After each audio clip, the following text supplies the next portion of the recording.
Okay, thank you. We're going to go ahead and get started with our 1 o'clock panel. We appreciate very much your willingness to do the sort of rapid turnaround from conference to lunch back to conference. And we know it's a little tight on the time, and on the one hand, I apologize it's a little tight, but on the other, we were able to get a lot of education credits in one day and get you home in a reasonable time, so it's kind of a balance. But we appreciate you working with us with that. And we're also grateful again to have our 4 guest panelists and presenters for the conference who are here. And I talked to them ahead of time, and I asked them, well, do you have any comments that you'd like to make about each other's presentations? And they said, no, we'd rather hear the questions from us. So we're going to do that today. And that's why I'm down here, because I might start out with the first question, but then I'm going to ask you if you have questions for our panelists to go ahead and raise your hand, and we'll have you sort of lead the discussions. We're not quite there, almost. A couple items of business really quickly. Immediately following this panel presentation, we're going to start our World Cafe community conversation. And because of the space limitations in this building, remember I said at the very beginning this morning, there's actually going to be 2 World Cafe sessions. The first one, or the one, if you, in your packet, ended up with a purple form at the top that says World Cafe Response Form, then you're going to be staying here in the theater, going behind the stage again, and the tables will be cleared, and that will be the World Cafe number 1. If you have the goldenrod sheet, then you'll actually be going over to across the street to the building. I just hope the rain has subsided. I think it did a little bit. And what's going to happen is you'll leave the theater by the normal exit, and there'll be 2 young men, Evan and Ian, who will have some signs, and you'll just follow them out that door over to the dining hall. So if you get over to the other building, or if you get a late start over there and you're wondering where to go, and you just ask people, where's the dining hall? And people are very friendly here, I've found, and they'll help escort you over to that dining hall. Any questions about that? Okay, one last thing. Make sure you're filling out your speckled form here so that you can receive your continuing education credits and your AMA PRA Category 1 credits. You need to write down your name and the number of credits for each of the events that you've attended and turn that in at the registration desk. Also, there are 2 evaluation forms. One is the white one that I've already talked about for the overall conference, and then the other one are those 2 sheets. And that's really sort of a response form for the World Cafe itself. And so you can take that over with you and fill that out during that event. So we want to thank you again, and this is really the last time we're going to be together in a plenary, because after we split up into the World Cafe, you'll be with those groups and you'll just leave the conference from there. So I want to take the time once again to thank you all for coming and thank our panelists. So I'll start out with the first question, if you gentlemen are ready. The first question is, I was speaking with one of our conference participants last night, and in an area that serves, well, I'm just estimating here, 200,000 people in the state of Wisconsin, there is no direct access to psychiatric medical care and supervision for patients. Instead, advice is received where possible through telemedicine. And, so sort of like a Skype video conferencing type setup. And the question is telemedicine and similar technology communication effective from where you stand as a practical way, an effective pathway of psychiatric involvement and treatment? Or are there other sources or means that you have found to be effective in your travels and in the work that you do? Yeah, I'll talk about that. I think we clearly need technologies like telemedicine, and in fact, that involves video as well as audio. It's not quite the same as being there, and you won't get to smell alcohol in a patient's breath, for example, and you may not get to see their fingers fidgeting on their laps, but wow, you can really see and hear most of what you need. And I think we have to come to grips with the fact that there is now, and there will probably continue to be for the foreseeable future, a maldistribution of mental health professionals, and especially psychiatrists, and people in rural areas and people even in underserved urban areas are just not able to get good psychiatric care. So we've seen telemedicine work in our project. We had a health educator at St. Joseph's Hospital in Hillsborough, and it's a pretty small hospital with a primary care clinic attached. They have 2 primary care clinics within 20 minutes. And once the health educator was fully utilized at St. Joe's, we started to get her circulating to the other clinics. But what happened when a patient screened positive at a clinic where she wasn't at? By the time she would get there, the patient would be gone. So we installed telemedicine units, and we didn't know how it would go for a rural population that wasn't so used to some of this technology. Actually, they loved it. So the nurse just got them set up on a telemedicine unit. Our health educators, too, could be at either of the other locations.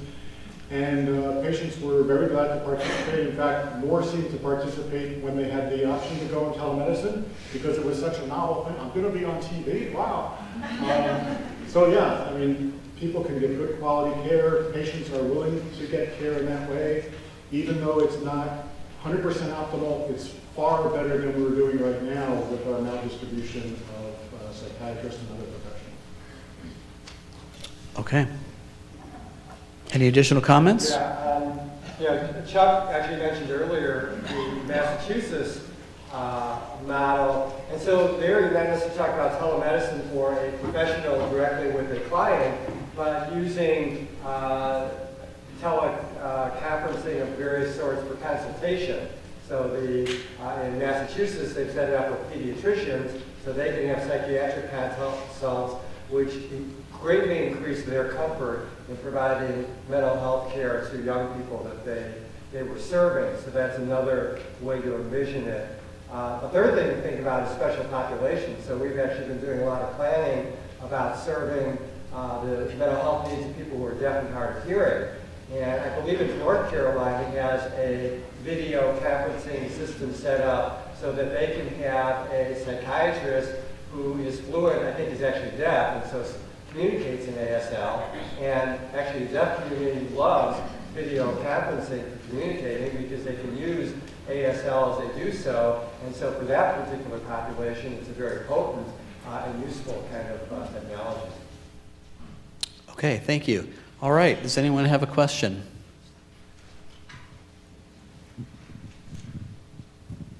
Yeah, this is for Richard Brown. When you were talking about behavioral health screening for alcohol and for tobacco, is that something that a health educator gets reimbursed for? Good question, yeah, because if the money can't flow, clinics just can't support the services. And in Wisconsin, we're very fortunate. I think we have the friendliest reimbursement environment in the country. And part of that was because we were fortunate to get a SAMHSA grant to get these screening and intervention services going. And actually the state received the grant, so we worked closely with folks at the Department of Health Services, and that's where Medicaid is based. So we were able to get Medicaid to adopt a very favorable reimbursement policy. And once they had the reimbursement available, it's hard for commercial payers to say they're not going to reimburse for services that Medicaid patients can get. So Medicaid is willing to reimburse $35 per assessment, $20 per 15 minutes of intervention. And for the average physician, that really would not make it feasible. And one of the advantages of using bachelor's level health educators is they're just much more cost efficient in terms of compensation. So yeah, we can with those health educators, we can help clinical settings more than make ends meet with the reimbursement that's now available here from Medicaid, and we've documented reimbursement from 13 commercial payers so far. That would be a wow. Yeah, and that's why I would encourage you, if you want to see these services delivered in your own communities, I know that most of the payers who serve your communities here will reimburse. So, and that's the first thing that clinics and hospitals assume is that, well, we can't do this because we're not going to get paid. Yes, you will get paid. We've documented that. Next question. This is a follow-up question to that. I know that I'm in mental health, and so when I do interviews with people about substance abuse issues, depression, things like that, people tend to minimize a lot, and sometimes it takes a lot to get that information out from them. So I'm wondering how a paraprofessional or even a bachelor's level health educator can elicit that information from them to know if there's a person that's at risk. Yeah, great question. And actually, the first step in our process is to have patients fill out written questionnaires that are given to them by receptionists when they come in. And we've documented statewide, we get 30% of patients saying yes to at least one alcohol or drug screening question. Wow, that's a lot of patients. I hope we're not missing a lot more. But you know, even though I'm sure we're missing some people, those people may not be ready to make a change. Whereas, wow, if we can only help 30% of our patients, that's still pretty good. The other answer to your question is with the health educators themselves, because it's up to them to work with those patients who screen positive, and they deliver standardized assessment questionnaires. And some patients prefer to do it in writing, others get the questions administered verbally by the health educators. But we train our health educators before they launch into those questions. They basically start doing a motivational interview. So they're trained to establish rapport with patients. They demonstrate to patients right off the get-go when patients start talking about their drinking and drug use. There's no judgment here. We're only asking, to see if this is working for you in your life according to your goals of health or other aspects of your life. So by the time they actually get to ask the assessment questions, the patients know that health educators are safe to talk to. Occasionally there's a patient who may not want something in their medical record, especially illicit drug use, but we're still finding slightly higher rates of alcohol and drug problems in our primary care patients than we see in state surveys. So I think by and large, we're capturing the vast majority of patients with issues. They probably don't tell our health educators all the nitty details, but that's fine. We don't need to know all that. And other research has documented that when these questions are asked in an empathic, respectful, non-judgmental way, when patients are confident that this is not going to come back to haunt them in some negative way, we do get enough information in the vast majority of cases that we can accurately assess level of risk or problem. Hi. I would guess that most in the audience are highly collaborative by nature, and some of us work for private healthcare systems or private agencies that wouldn't be eligible for state funding, county funding.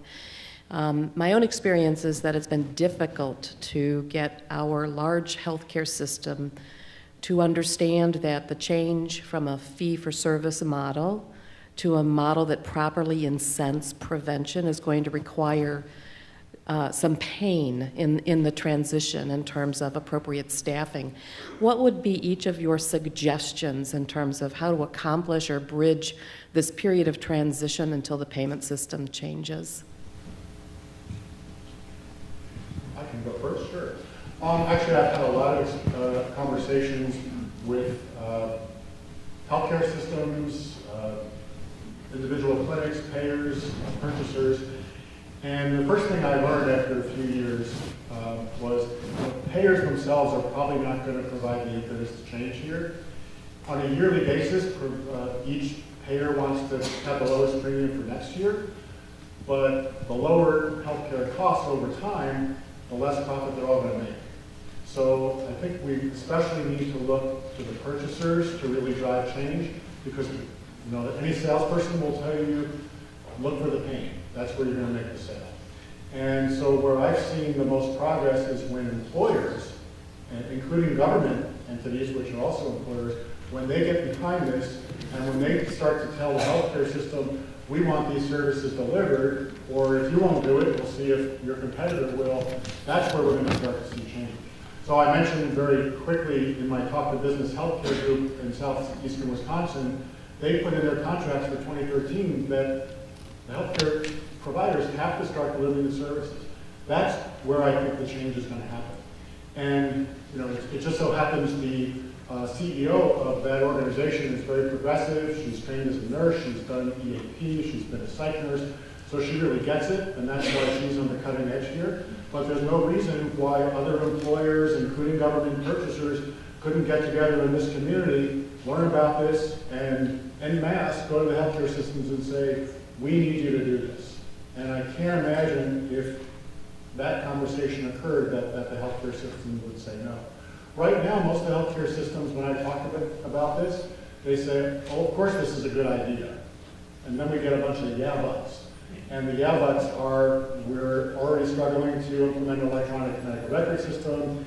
We have to report increasing amounts of data to various payers and so forth. We have a diabetes project, and they truly are on administrative overload. So honestly, what we need to figure out is how do we get these services, which we all agree are important and they agree are important, to rise to the top of the priority list. And that's where I think we need to get the purchasers involved. So for example, if you could all arrange for the Chamber of Commerce to express an interest in this and bring in folks on this panel, and then they could bring that information to the healthcare systems, especially when it's time to talk contracts for next year, I think there we would see some movement. Any comments from the other panelists before we move to the next question? The only other thought that I have is you think about if you're thinking about healthcare system in terms of hospitals, think back to Richard's comment about where are they feeling the pain, and they're going to be feeling the pain in their quality measures around readmission. So what kind of data can you gather about the characteristics of that population? Who are the people who are getting readmitted? And then how could some of these interventions actually help them meet their targets? We have a question towards the front.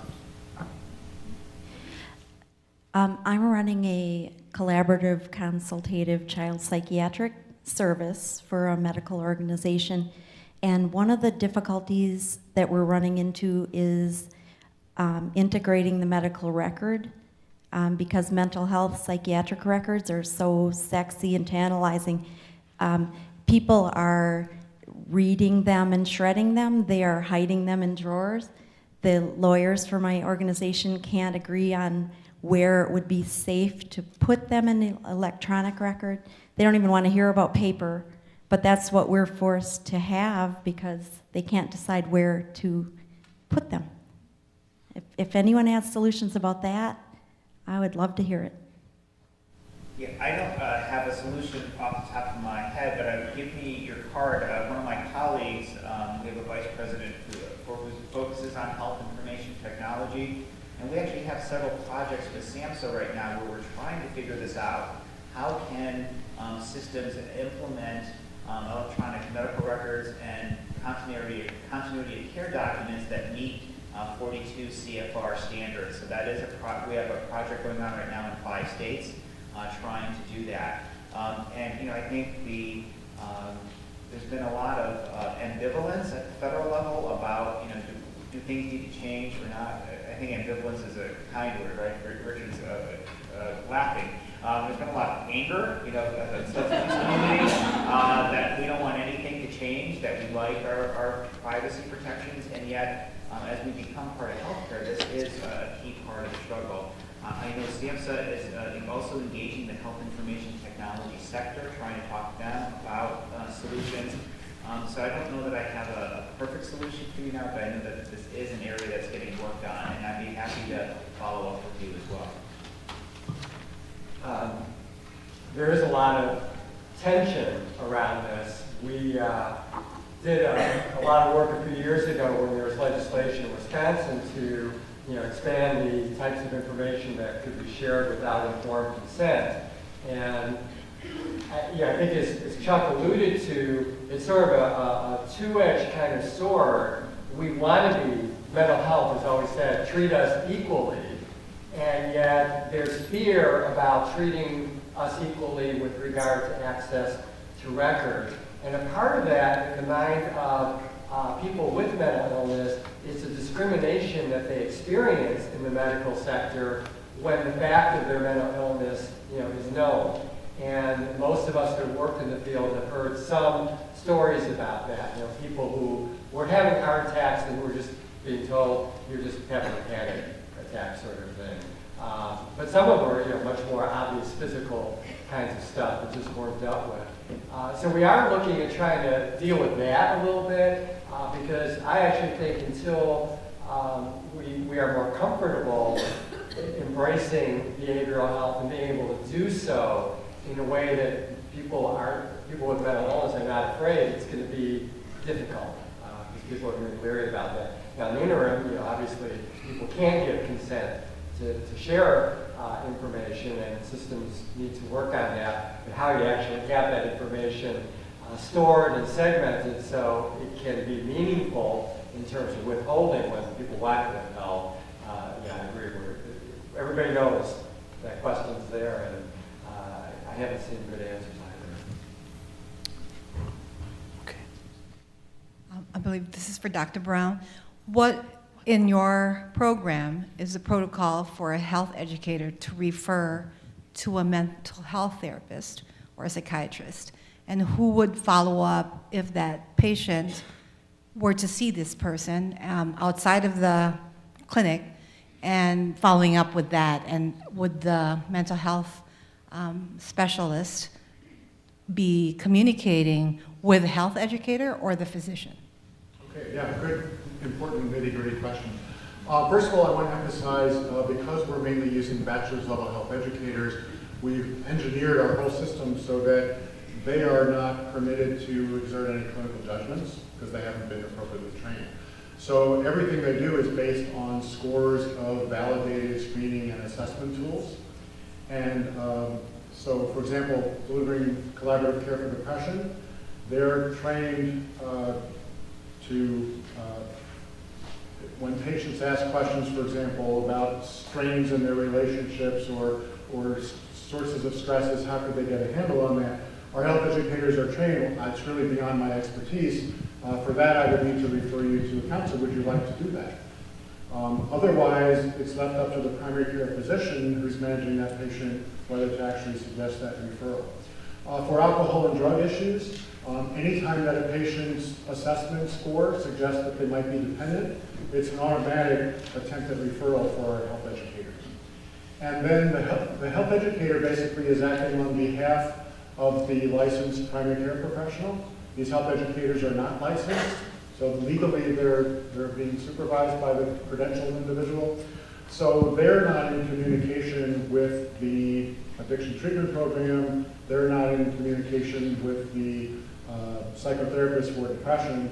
That role is still served by the primary care physician, and the health educators are there more to follow protocols in administering initial interventions or referrals and conducting follow-up. So the kind of follow-up they might conduct for somebody who's gone to a referral would be, did you go? How was it? Is it satisfying their needs? And if it's not, then they would alert the primary care physician that maybe this patient needs some talking to, and maybe the primary care physician has to instruct the patient how to maximize the benefit of the referral they're already getting, or get them to think about whether there's alternative resources to consider. But that's beyond what our health educators are trained to do, and we're very strict about training them not to exceed their capabilities.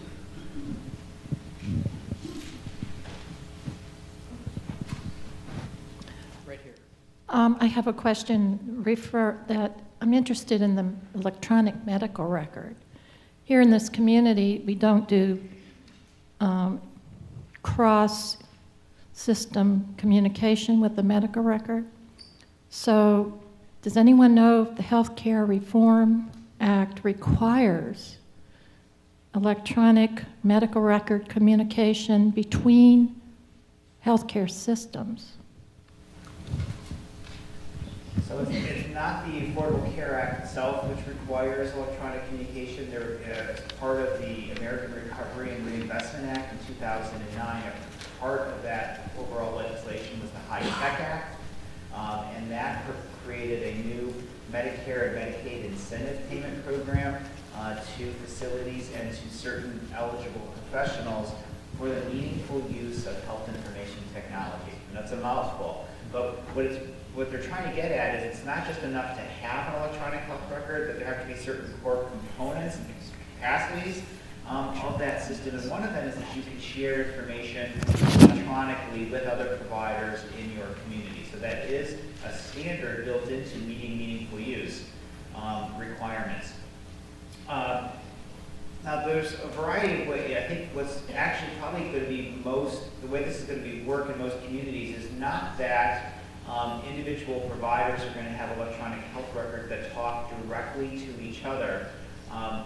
What's going to happen is there are going to be electronic exchanges created, kind of repositories in your community, and you send information to that, and then you can get information from it. And there's a standard continuity of care document which kind of comes up, well, what's the minimum amount of information we want you need to be able to know about diagnosis, medications, etc. So this is another project that SAMHSA is engaged in right now. Is what are the basic requirements of a continuity of care document from a behavioral health perspective, and that is something that they're working on right now. So I don't know if that is at all resembling English, but I'm happy to try it. Well, I would just add, one thing that's reassuring is this continuity of care document is clearly not going to contain the kind of personal details that might appear in a therapist's document.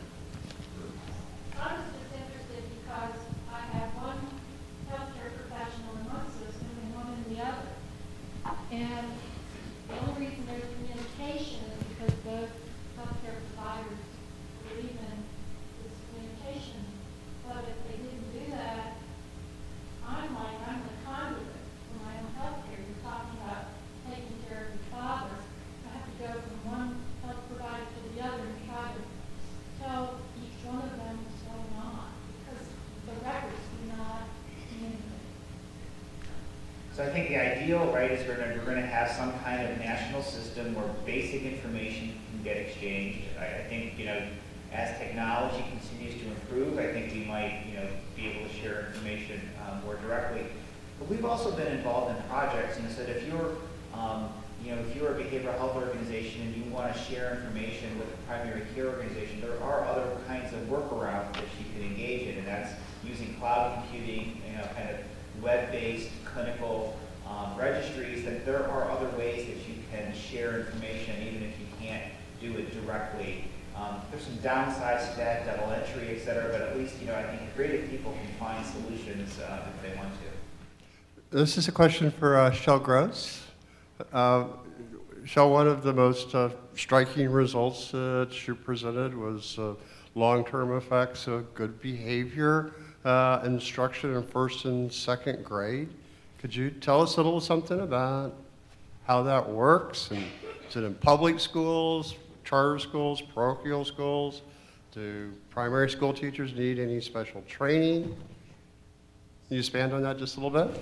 Not too much. I shared a lot of what I was familiar with the program. I do believe there's a particular, it's a model like a curriculum, so the teachers have to be able to implement that. I'm not aware that there's any distinction about where it can be done. Somebody asked me were there schools in Wisconsin, and I wasn't sure. I think if you Google Good Behavior Day in SAMHSA, you could probably connect to their website and find out where those programs have been done. But I know basically it divides the class into teams, and teams earn points and stuff by accomplishing certain things, and that's where you get sort of the pro-social aspect of it, because there's a lot of pressure for people to do the right things to get the team, the points and whatever comes with them. So it's that kind of system. Hi. What I wanted to do was follow up on the EMR, the first question, and then I kind of expanded. For our big, I'm leaving out names for the same reason that the other person did, I guess. For our big corporate, private continuing care here, I'll just say we know most of it's Aspirus, and it's developing here. There is, I guess I would be curious because I already use the electronic medical record to go back and forth between primary care and behavioral health. You just have to break the glass. Now, that's the question. Now, I used the same system in southern Wisconsin, uses the same EPIC system. We use EPIC up here, and the UW is in tune with that, and the Aspirus Behavioral Health is in the same system, and we all can see each other's stuff if we really wanted to. I think that's a bigger question. No? Well, yeah, and I think that's, to me, that's, but we have consent. We have consent. We do the consent and we break the glass. So that should not, in my mind, then be an issue. But if someone's disagreeing with me, I would like to know. Mental health laws in Wisconsin, I think, are what prevents it. They're more restrictive. Right, but there's the EPIC system is set up, and EPIC is across Wisconsin now. If you're familiar with EPIC, that system, that sophomore system. Okay. They feel that it's not, they're Okay. going through a loophole and they could be in trouble. I guess that's what I wanted to bring back up to you. It's like we already have a system for it, but then there's these lawyers fighting back and forth that it is continuity of care and there isn't. I honestly think, you know, it's certainly, and I've studied that law, that it is continuity of care if you can give appropriate reasoning, and then you also have a consent, that there's no reason why you know, if that patient knows you're breaking the glass, the receiver already has the consent, that we can't access those records sooner than waiting for, I don't know. Yes, yes, you're saying yes. Well, it's hard to know exactly what the question is. I think one of the discussions that, again, back when the law was changing, was talking about the pros and cons of electronic records. And one of the things that people pointed out is, yes, you can break the glass, and then when you do that, it's known. The system knows that. Whereas with paper records, people could go find the chart and sneak and look into it, and you don't know. And then what you have to be able to do is obviously document that you had a reason for doing that. Otherwise, it forces you to do that in that EPIC system. yeah, and there are significant fines if you are inappropriately accessing information. So that's at least one of the spins on why it's a good thing to have those electronic records. I would also jump in with some wise words that I heard when I was at a meeting with Chuck last week, where somebody said, if you ask your attorney to tell you how to stay out of trouble, the attorneys will always take the conservative side and not let you do things. But if a courageous, mission-driven leader says, we need a way to share these records, okay, attorneys, tell us how to minimize our risk when we do this, then you'll actually find attorneys actually helping you do it rather than getting in your way. Okay, thank you. We have a question right here. To expand on that EMR, is that almost all the systems has EMR. And if you are in the same systems, for example, in Epic, you can break the glass. But if you are in a different system, like here the players are Marshfield or Aspirus, you can't break the glass. And the challenges that, I face in a correctional institution is that when you have someone there in your care and you are trying to get their mental health records, they are in a position where they're not competent to sign for their record, but yet you can't proceed to the next level with that record, and it becomes a challenge. So that's an issue that needs to be, I think, to resolve in order to provide care or to provide better care.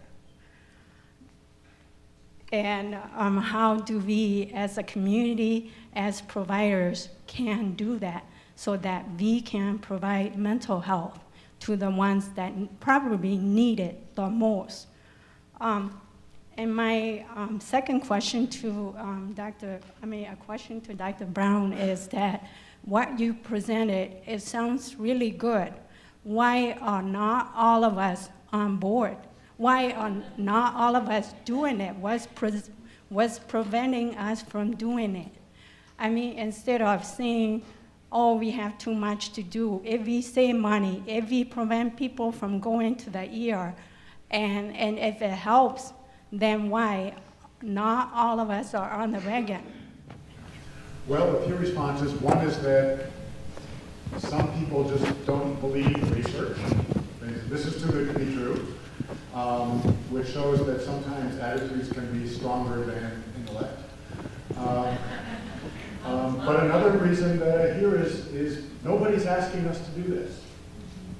And that's why it's going to take communities and especially purchasers to organize and say, we are asking you to do this. And until, I forget which meeting I was at, was it this morning? We were talking about moving battleships. Moving a healthcare system is like moving a battleship, and it takes a lot of people to collaborate and start steering things differently. So where this is happening, it's taken very unique, innovative, mission-driven systems, but that's sort of the first wave of innovation. But the next wave has to be people need to know that those who are purchasing healthcare want to see it happen. It's got to happen. I would just add, I think primary care doctors have to get on this report. Yep, primary care doctors. Obviously, I don't know how many doctors are here, but I would guess our majority are mental health specialists, and it's with the primary care and mental health conference. Well, it's true that once a clinic is considering this, if the docs don't get behind it, it's going to fail, even though the docs are not integrally involved with most of the steps of the process. But before that stage, it takes the key physician in that location, the key administrators to even start to think about seriously, is this a direction we want to move strategically? How would this work financially, et cetera? So it's really those relatively few decision makers in each of these organizations who we have to reach and let them know that if they don't do this, there's going to be some pain that their organization will be facing, like fewer contracts next year. So I'm just going to ask a quick follow-up. So let's say right after this meeting we have a community conversation, and the people who are here in the room are the ones who are going to have that conversation, and maybe we don't have those administrators represented. Ron, others, how can lower level, or lack of a better term, lay or even professional community members who aren't in the system or who aren't high enough to make those decisions, what can we do to help move this forward from your perspective? Well, it's all about relationships, and it's identifying people who can move it forward and trying to help them. Yeah, thank you. It's just networking and relationship and finding a champion. I was thinking about how to get more primary care clinics on board in Madison. We got a real good relationship with group health. They refer families to us. They say they got a family here. So it's, I'll go to my relationship people there and ask them to talk to you. I think what I've found is within this state, and probably especially the community, there's got to be people in this room who know the right people, or if not, there's only one person in between you and that person. So there's got to be a way for you to reach people and get the word to these decision makers. I picture myself in your shoes when I started to try and move this forward in the state. Who's going to listen to one egghead at the university about this? So I spent more time at the Capitol educating policymakers one year than I spent educating medical students. And I found allies. And that is the key, to find individuals who have some clout, who have some authority, who are seen as leaders, to get them on board. And they know other leaders that can get on board. I just have one additional comment. Can you just tap your microphone, please? Okay. Oh, okay. Just one additional comment is that, the dynamics of our system now is that, you have to provide mandated services. And so when the dollars get less, there's a tendency to want to cannibalize the front end of our system, which is prevention, early intervention, or doing things smarter. And if you look at healthcare reform, you look at education reform, part of the strategy is to get the resources up front to get to the people quicker, because the problems are easier to solve. And so I hope that we can push that envelope a bit. Okay, we have a question right here. This is primarily aimed at Dr. Brown. I need to say that I was really disappointed when you were talking about the different behavioral risk, and you focused on those that were less prevalent than the basically eating, exercise, and obesity. I'm wondering, do you do presentations on those as well? Are you including that research? And just as a whole, I tend to focus on holistic mental health and wellness for all the clients that I see with both AODA and mental health issues, and even relationship issues as well. But are there movements that you've seen toward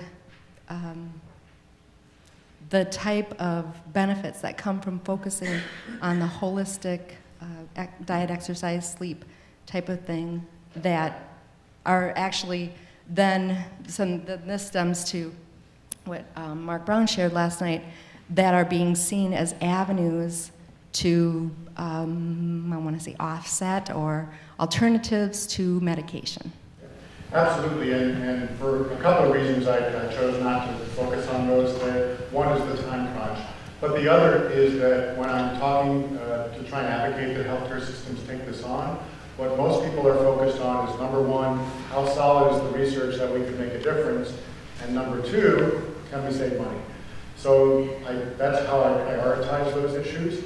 So far there is some research that suggests that we can help patients engage in healthier diets, we can help people eat more fruits and vegetables, but there's no research that shows that we can save money by doing that. Now, I suggest it be part of a comprehensive program anyway, because it really doesn't take long, and at some point there's got to be some benefit. So I don't emphasize in presentations, but that's a normal part of our system.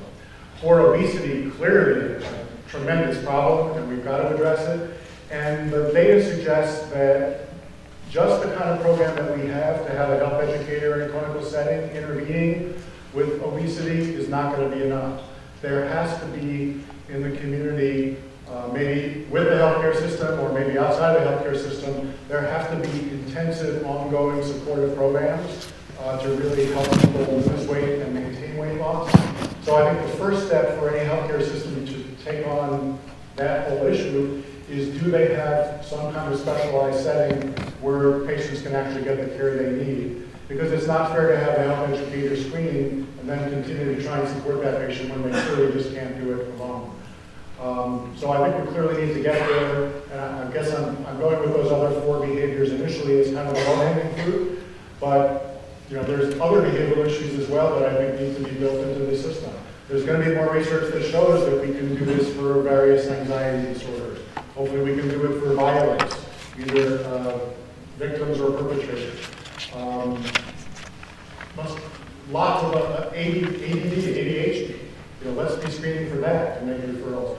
So right now, I'm all for going with the approach that's going to get some system in place, and then over the years, I think we can add to it and really make it comprehensive. So just say two things. One, the Center for Integrated Health Solutions, which is the TA center that's supported by SAMHSA and HRSA, focuses on integrated care. Dr. Steve Bartels from Dartmouth recently just did a literature review looking at what are effective behavior modification interventions for people with serious mental illness.